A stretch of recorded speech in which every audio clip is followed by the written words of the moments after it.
কাল থেকে মিরপুর শেরে বাংলা স্টেডিয়ামের এই মাঠেই শুরু হচ্ছে বাংলাদেশ পাকিস্তান প্রথম টেস্ট সিরিজের প্রথম টেস্ট। সেকেন্ড টেস্ট হবে সিলেটে। তো এই টেস্টের আগে আজ আনুষ্ঠানিক সংবাদ সম্মেলন ছিল দুই দলের অধিনায়কের। সেখানে পাকিস্তানের ক্যাপ্টেন শান মাসুদ তিনি একটা প্রশ্নের জবাব দিয়েছেন এভাবে যে এই সিরিজটা তাদের জন্য কোনো প্রতিশোধের উপলক্ষ নয়। প্রতিশোধ কথাটা কেন এলো প্রেস কনফারেন্সে? এলো কারণ আপনারা জানেন যে 2024 সালে দুই দলের সর্বশেষ টেস্ট সাক্ষাতে বাংলাদেশ 2-0 টেস্টে সিরিজ জিতেছিল এবং সেটি ছিল রাওয়ালপিন্ডিতে পাকিস্তানের নিজেদের মাঠে। তো ওই টেস্ট সিরিজটার পর আসলে পাকিস্তানের ক্রিকেটে ব্যাপক আলোচনা এবং কি বলে অনেক কিছু তারা চেঞ্জ করেছে যে বাংলাদেশের বিপক্ষে বাংলাদেশের স্পিন সামলাতে না পারা, সেকেন্ড টেস্টে নাহিদ রানার 4 উইকেট, সব কিছু মিলে পাকিস্তানের ক্রিকেটেই একটা ওলটপালট ঘটিয়ে দিয়েছিল ওই টেস্টটা। তো এরপর যখন আবার বাংলাদেশের বিপক্ষে তারা খেলতে নামবে বাংলাদেশের মাটিতে, স্বাভাবিকভাবেই তাদের মধ্যে বাংলাদেশের বিপক্ষে প্রতিশোধ নেওয়ার একটা মানসিক স্পৃহা তাদের মধ্যে আসার কথা, সেই প্রসঙ্গে কথাটা এসেছিল। কিন্তু শান মাসুদ খুব বিনয়ের সঙ্গে প্রসঙ্গটি এড়িয়ে গেছেন এবং তিনি বলছেন যে প্রতিশোধ জাতীয় কিছু তাদের চিন্তায় নেই। তারা নিজেদের শক্তি এবং নিজেদের কাজের প্রতি, খেলাটার প্রতি বিশ্বাস রেখে তারা খেলতে চান। তো সেটা কি? মিরপুরের উইকেটে নর্মালি আমরা রিসেন্ট পাস্টে আমরা দেখেছি যে সাদা বলের ক্রিকেটে বাংলাদেশ স্পোর্টিং উইকেট করছে এখানে এবং সাফল্য পেয়েছে।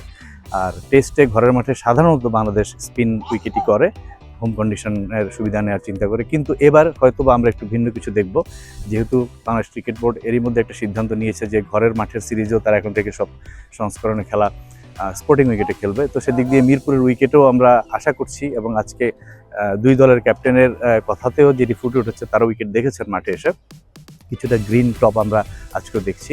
তাদেরও ধারণা যে এখানে স্পোর্টিং উইকেট হবে এবং সেক্ষেত্রে যে নিজেদের শক্তির কথা বললেন পাকিস্তান অধিনায়ক বা এর আগে বাংলাদেশ অধিনায়ক, সেটি হচ্ছে যে আসলে ব্যাটিং শক্তিটা যার যেরকম আছে সেটা অ্যাবিলিটি অনুযায়ী খেলা এবং অবশ্যই পেস বোলারদের 20 উইকেট নেওয়ার সামর্থ্য। স্পিনাররা অবশ্যই সেখানে সহযোগিতা করবেন বোলারদের, বাট মূল ভূমিকাটা হয়তো বা এই উইকেটে পেস বোলারদের নিতে হবে। তো এরকম একটা বাস্তবতায় দাঁড়িয়ে পাকিস্তানের সামনে যখন বাংলাদেশ খেলতে নামবে আগামীকাল, বাংলাদেশের অবস্থাটা কি, দলের অবস্থাটা কি? বাংলাদেশ রিসেন্ট ফার্স্টে টেস্টে তাদের ব্যাটিংটা খুবই ভালো হচ্ছে এবং বোলিং তো অসাধারণ। বিশেষ করে পেস বোলারদের কথা বলবো, নাহিদ রানা দুর্দান্ত ফর্মে আছেন।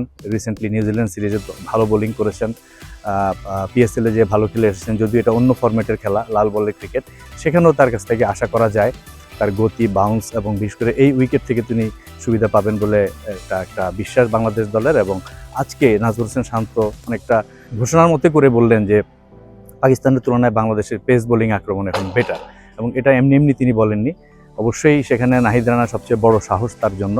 একই সঙ্গে তাসকিন আহমেদ ফিরছেন। আপনারা জানেন যে 2024 সালে ওয়েস্ট ইন্ডিজের এগেনস্টে সর্বশেষ সিরিজ তিনি খেলেছিলেন, এরপর গোড়ালিতে চোট, একই সঙ্গে আরও অন্যান্য চোট এবং পুনর্বাসন প্রক্রিয়ার মধ্যে যেতে থাকায় উনি অন্য সংস্করণ খেললেও টেস্ট ক্রিকেটটা খেলেননি। তাসকিন ফিরে আসছেন, এবাদত আছেন, শরীফুল আছেন, সঙ্গে স্পিনারদের প্রয়োজন মতো সহযোগিতা থাকবে। সব কিছু মিলিয়ে বাংলাদেশের অবস্থাটা আসলে এখানে পাকিস্তানের সঙ্গে এবং আগের লাস্ট সিরিজটা দুই দলের জিতে থাকায় বাংলাদেশ, এই সিরিজে বাংলাদেশকে যদি আমি কোনোভাবে ফেভারিট বলি তাহলে সেটা মনে হয় না খুব একটা ভুল বলা হবে। ঘরের মাঠে সিরিজ, তো বাংলাদেশের ক্যাপ্টেনের কথা তো আজকে বারবার এসেছে যে তারা কিভাবে এগিয়ে থাকবে। ব্যাটসম্যানদের কাছে তার একদম প্রত্যাশাটা সুনির্দিষ্ট, যতবারই ব্যাটিং করুক বাংলাদেশ, সেটা মেরে খেলে হোক, উইকেটের টিকে থেকে হোক, তিনি চাচ্ছেন 400 রান।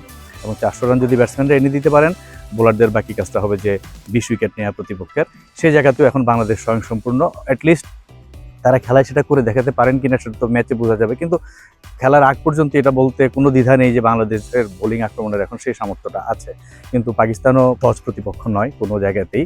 বাংলাদেশ যদিও সর্বশেষ সিরিজটা জিতে থাকুক, এখানে কিন্তু পাকিস্তান ঘুরে দাঁড়াতে চাইবে এবং বাংলাদেশের সঙ্গে তাদের যে হিসাব নিকাশটা, সেটা শান মাসুদ যতই এড়িয়ে যান প্রতিশোধের প্রশ্ন, সেই প্রতিশোধ তাদের নেওয়ার একটা ইচ্ছা তো এ মাঠে থাকবেই। তো সব কিছু মিলিয়ে এই টেস্টটা হতে পারে দুই দলের পেস বোলারদের একটা পরীক্ষা।